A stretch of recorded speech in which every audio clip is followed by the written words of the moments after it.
يستقبل صلى الله عليه وسلم مجيء رمضان، كان يفرح صلى الله عليه وسلم بمجيء رمضان، ويبشر أصحابه صلى الله عليه وسلم بمجيء رمضان، حتى أنه كان يقول لهم: جاءكم المطهر، جاءكم المطهر. وكان يفرح صلى الله عليه وسلم بقدوم رمضان. وحق للإنسان أخواتي أن يفرح بمجيء رمضان.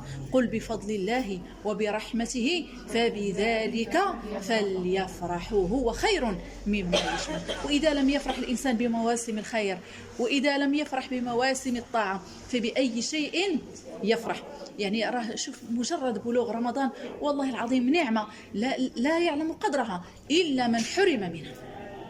راه العديد أخواتي من الناس توفي قبل رمضان، ممكن أنه توفي بساعات قبل رمضان ولم يدرك نعمة رمضان.